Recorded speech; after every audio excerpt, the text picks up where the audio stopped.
The history of stunts in Hollywood can be traced back to the early days of silent films, when actors would perform dangerous stunts to get a reaction from the audience. The first professional stunt performers were often clowns and comedians, such as Charlie Chaplin, Buster Keaton, and then Keystone Cops, who learned to perform stunts through trial and error. Some notable stunts in film history include Steamboat Bill Jr. 1928, Buster Keaton dodges a 2-ton house that drops through a window. Ben-Hur 1959, a chariot race scene that took almost a year to plan and involved 72 trained horses. The stunt industry has evolved over time, with schools now dedicated to training and certifying stunt performers. Some famous stunt performers includes Janine Epper, Hal Needham, Jackie Chan, Debbie Evans, Wendy Leach, Dar Robinson, and Vic Armstrong. Classics. Stunts are very important to a film. I mean, come on. You can have all this slow dialogue. I'm not getting on this train. Maybe not today, maybe not tomorrow, and the train comes, and you want the actor that you're just wasting a lot of money on to get hit by a train? No,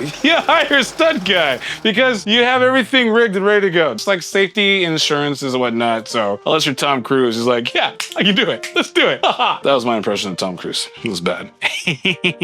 No, anyways. Because stunts are very important to a film. Because if you think about it, you're putting a lot of money into this actors, and you have like an action sequence, and you really don't want to like be liable for hurting your main star. So that's where stunt devils come in, because they sell the action in the story by either tripping, falling off an airplane, falling off a building, getting hit by a car 3 times, like in Meet Joe Black, which I think that was digital, but that was my favorite part of Meet Joe Black. I'm there in the theater, I'm like, ah, rewind that! And the people looked at me like I'm morbid, so. My friend Dimitri just so happens to be a stunt performer and worked on sets such as The Terminal List, Double Threat, The Mandalorian, Book of Boba, Ahsoka, and The Old Man.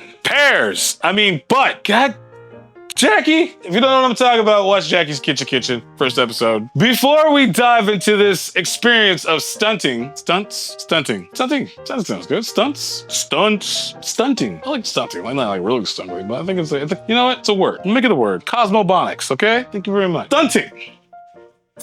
Put that in the Webster Dictionary. Let's see what the amazing Sami the Monster has for us for Comic Book of the Day! Hey, hey, hey, hey, hey, hey, hey, hey, hey. Hi Cosmonauts, this is Sami the Monster, and this is the Comic Book of the Day. Do you want to see something cool? I just got some variants for our Heart Skull Crusher issue 6. Issue 7 just dropped this week, but I just got this package now.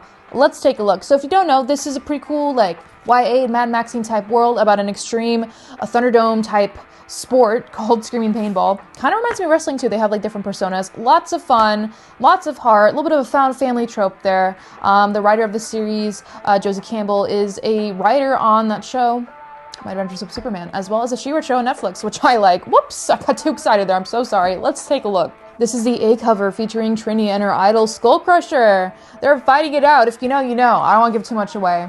Action shot. We have a stark white background creating a really cool contrast. There's a lot going on here. I mean, her bag of things are just exploding everywhere, and the one thing she's trying to catch is a skull of her parents. All the while we're seeing this really cute fan photo she has of Skull Crusher. This is the undressed version of the A cover, also called a virgin variant. Just means there's no words on there. Like I said, there's a really cool persona element to these Screaming Paintball players. They have like in-universe trading cards, and this is one of them for Marcus. We also have the undressed version, but for me, I really think I like the trading card one, so this one's going to be the winner between these two. Anyway, cool series. Issue 7 just dropped. Comment down below which variant you like best for issue 6. Thanks for watching. This video has been brought to you by Boom Studios, and I'll see you later. Find a local comic book shop near you. If you don't have one near you, you can find any in the country. See if they have an online shop. There's also online-only comic book shops, and you should buy comics. Read more comics. It's a lot of fun.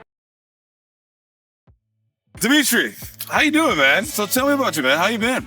I've been good. I've been good. Been busy. Trying to stay busy with work being pretty slow in the industry. I do get to come out to events like Comic-Con, like LA Comic-Con, yeah. And, other stuff around the country. A couple things outside, like actually international, which is picking up a little more for me, which is cool. The industry. What drove you to get into that? My background in stunts is martial arts. I started martial arts when I was like 6 years old. Mm-hmm.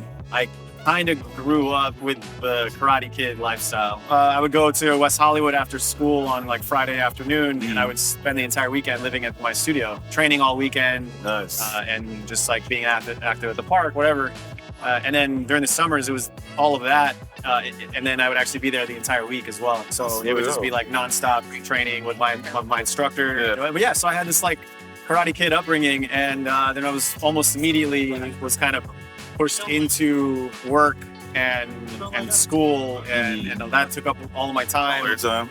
Martial arts ended up unfortunately being pushed a little bit out because of responsibilities and bills and whatnot. It happens. I was in kendo from like 6 all the way up to like I think 16, and my dad got me into Muay Thai, to boxing, and then as soon as responsibilities came into play, it's just like less, more work, and it's like, damn, I miss it.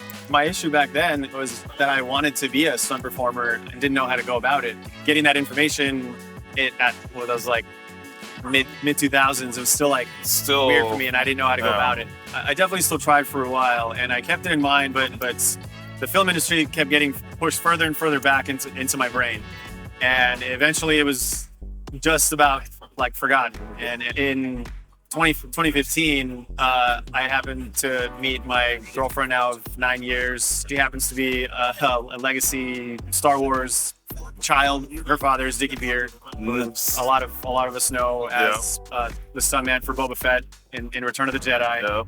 Met her, connected with them. They kind of actually had the biggest part in kind of like rekindling that fire to go after the film industry for me. I figured out how to get into SAG, started doing background work, got into the union, and started working after stunts. And once you did that one thing, it opened so many doors. Sure. And I'm like, and I see your stuff, I'm like, damn, he's on that show.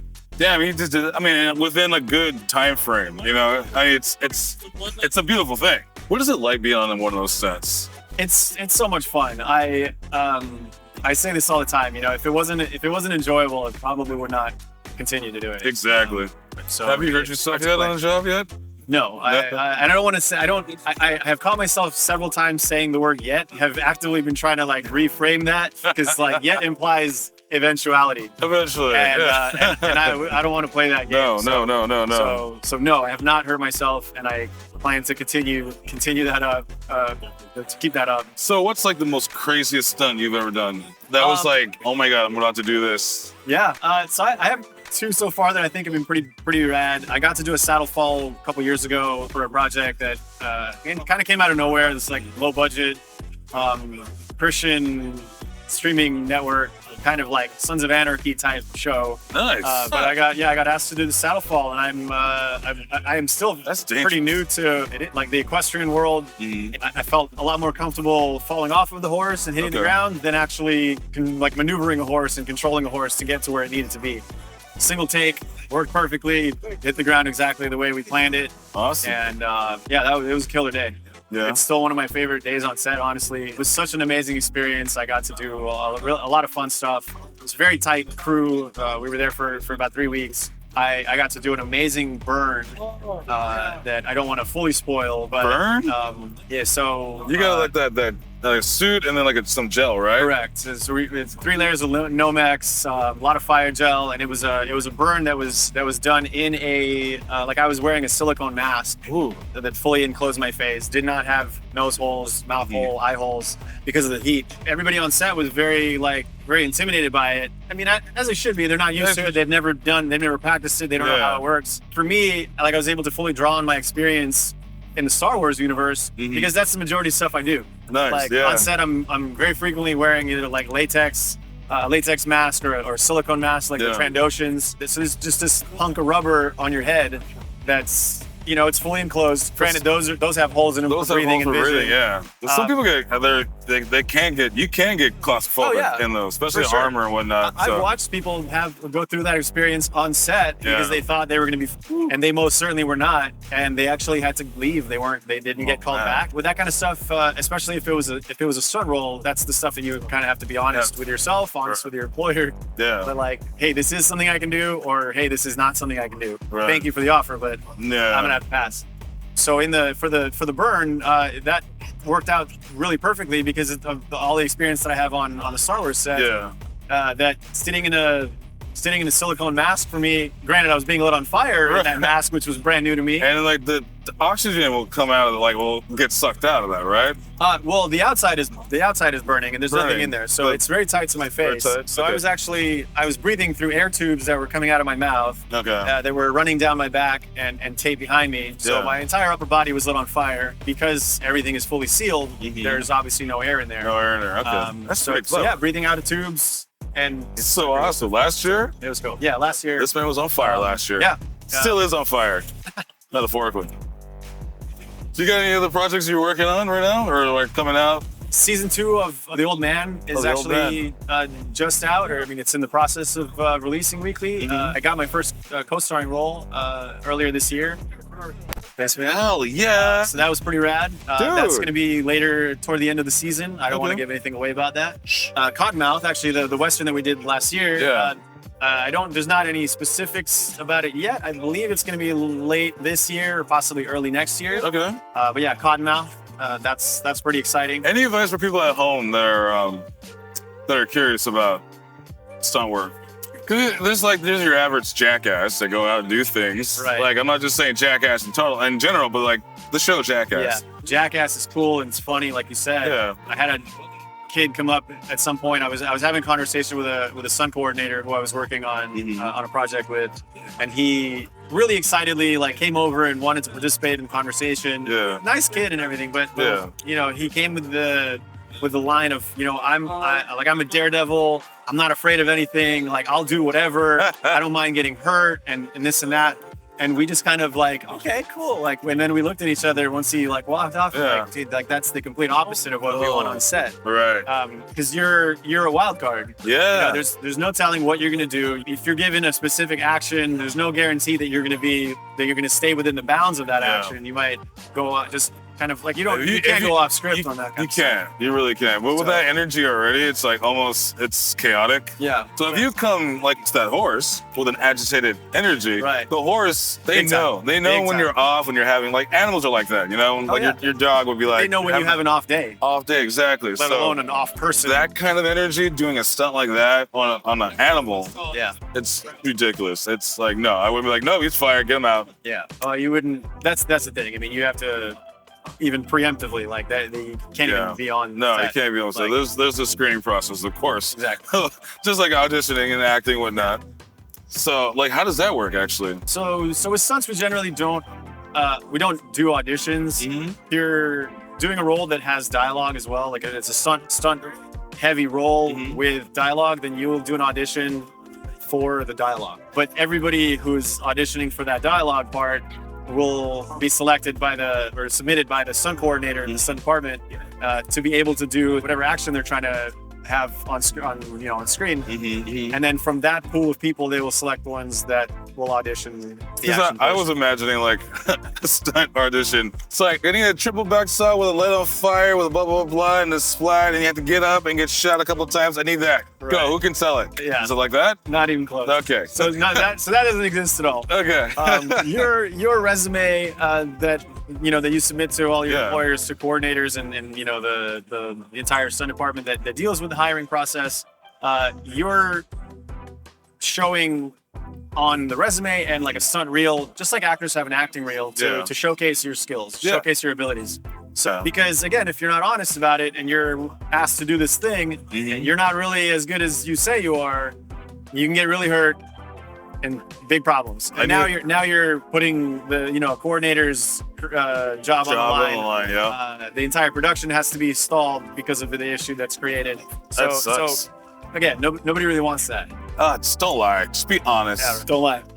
Dimitri, thank you for your time. Great talking to you, brother. Hell yeah, brother. To check out Dimitri's body of work, check out his IMDB or follow him on his Instagram. Be sure to check out Jackie's Kitchen. I love you. I think you're so pretty and sexy all at the same time. So now that we buttered up our pan, Fan film reactions.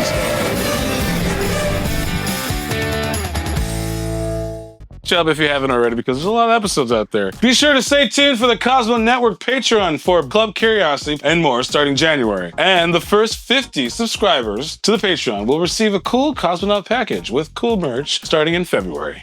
Bada bing, bada boom. Listen, okay?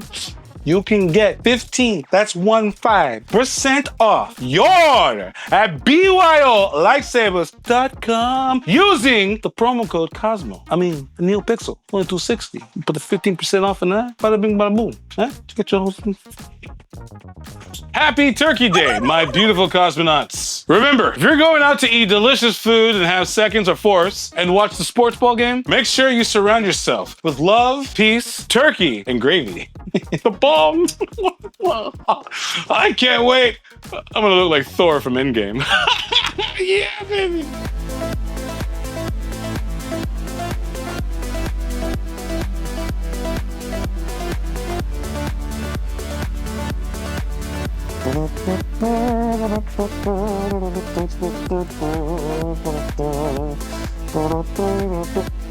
Oh, hey, you guys still here? The episode's over. You can tune in every other Thursday for new episodes of The Cosmo Show. I guess in the meantime, you can check out these boxes, see some more content. Yeah. Ooh, how did that get up there? Ooh.